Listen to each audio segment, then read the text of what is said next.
Selamat malam, perkenalkan nama saya Oriza Surya Hapsari dengan NPM 2317051107. Di sini saya akan membuat video mengenai menjawab dari eh, studi kasus yaitu terkait perkalian biner. Jadi langsung saja pertama. Jadi sebelumnya saya sudah menjawab pertanyaan tersebut. Sekarang saya akan share screen. Nah, perkalian biner. Jadi di sini studi kasus ke-14 adalah mengenai perkalian biner. Bagaimana dengan deskripsi permasalahannya? Nah, perkalian biner adalah operasi dasar dalam sistem bilangan biner yang digunakan di komputer untuk memproses data. Dalam sistem ini hanya ada dua digit, yaitu 0 dan 1. Perkalian biner mengikuti aturan sederhana, yaitu 0 kali 0 hasilnya 0, 0 kali 1 hasilnya 0, 1 kali 0 hasilnya 0, dan 1 kali 1 hasilnya 1.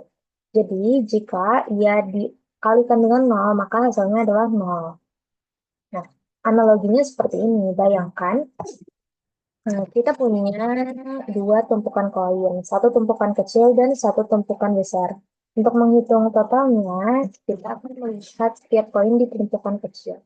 Jika koin itu ada, Anda dapat menambahkan salinan seluruh tumpukan besar ke hasil akhir, tapi dengan posisi yang sedikit bergeser ke kanan setiap kali. Begitu semua koin ditumpukan, yang kecil selesai diperiksa. Jumlah akhir adalah hasil perkalian.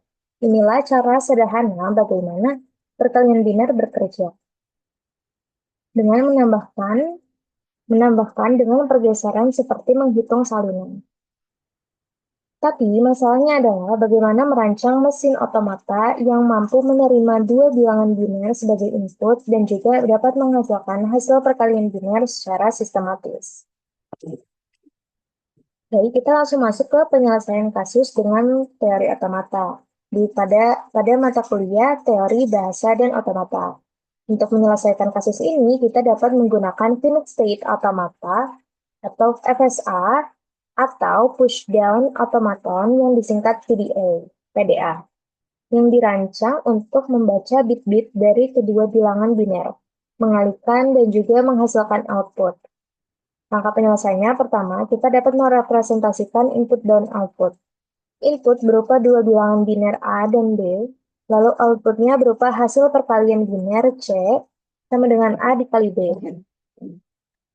Strateginya, yang pertama adalah simulasi perkalian biner seperti pada sistem desimal dengan pergeseran atau shift dan penjumlahan biner. Lalu gunakan aturan otomata untuk memproses setiap bit dari A dan B. Tahapan otomata yang pertama ada state awal yang memulai dengan kedua bilangan di register, lalu state proses baca satu bit dari bilangan B. Jika bit B adalah 1, maka tambahkan A ke hasil dengan pergeseran yang sesuai. State akhir menghasilkan output setelah semua bit diproses. Hasil dan penjelasannya yaitu input A, misalnya input A adalah bilangan biner 1101. Dalam desimal ini adalah 13. Dan B101 dalam desimal merupakan angka 5. Output C sama dengan 1000001. Ini adalah 65 dalam bilangan desimal. Jadi hasil kali dari 13 kali 5 adalah 65 yang dikonversi ke bahasa biner adalah 100001. Nah, selanjutnya kita akan menggunakan Python untuk otomatisasi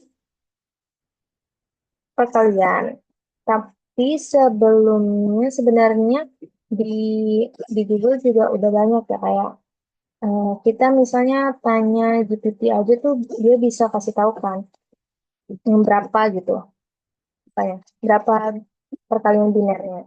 Tapi kalau misalnya kita pakai Python, kita nggak perlu pusing gitu. Kalau misalnya nggak bisa hitung manual, bisa pakai Python ini. Jadi dia bisa mengotomatisasi apa yang diperlukan oleh kita.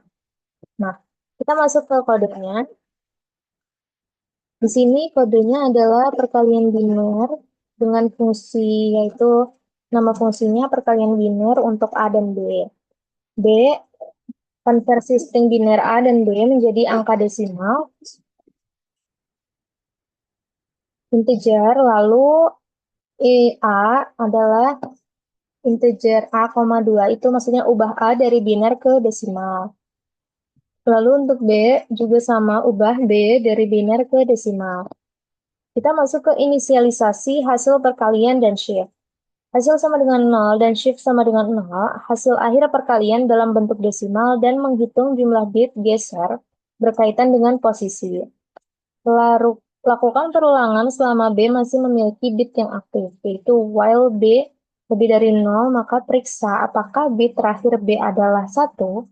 Jika B dan 1, maka tambahkan A yang sudah digeser, sesuai posisi ke hasil. Selanjutnya, geser B ke kanan 1 bit, mengurangi bit aktif. Nah, yang ini lalu shift, tambahkan shift karena posisi bit itu bergeser ke kiri. Selanjutnya, konversi hasil dari desimal kembali ke biner dan buang prefiks 0B. Nah, contoh penggunaannya nih, misal angka binernya adalah bilangan biner dari 13 adalah 1101. Lalu bilangan biner dari 5 adalah 101. Kita akan mengalihkan perkalian biner. Jadi print F A kali B perkalian biner A, B. Jadi bagaimana? Jadi bisa langsung perkalian biner tuh 1101 dikali 101 sama dengan 10000001. Kalau dalam bahasa desimal itu bisa kita lihat bahwa ini adalah 13 kali 5 sama dengan 65. Seperti itu. Nah, kembali ke sini. Kenapa sih kita pakai Python? Jadi Python ini adalah sebuah ilustrasi logika otomata. Python akan mempermudah simulasi tahapan otomata dengan struktur seperti perulangan dan kondisi tanpa memerlukan perangkat lunak tambahan seperti FSM simulator misalnya. Jadi, coding di Python ini adalah implementasi dari perkalian biner berdasarkan proses iteratif yang menyerupai langkah-langkah penyelesaian kasus dengan teori otomata. Hubungan input dan output, di mana kode menerima dua bilangan biner sebagai input, A dan B, dan menghasilkan hasil perkalian biner C sebagai output. Ini sesuai dengan langkah pertama dalam kasus merepresentasikan input dan output. Jadi, kesimpulannya adalah otomata dapat digunakan untuk menyelesaikan perkalian biner dengan membaca bit secara sistematis, lalu melakukan pergeseran dan menjumlahkan hasilnya. Pendekatan ini merepresentasikan cara komputer bekerja, yakni menggunakan aturan logika sederhana untuk memproses data secara iteratif. Oke, mungkin itu saja yang dapat saya sampaikan mengenai studi kasus perkalian biner dan implementasinya di dunia ilmu komputer secara otomatisasi menggunakan bahasa Python dan juga deskripsi kasus serta analogi dan eh, bagaimana solving problem dari masalahnya itu. Ya, solving problemnya itu. Baiklah, untuk selanjutnya, video selanjutnya adalah penambahan biner. Karena tadi kan kita sudah bahas nih perkalian biner, selanjutnya ada penambahan biner.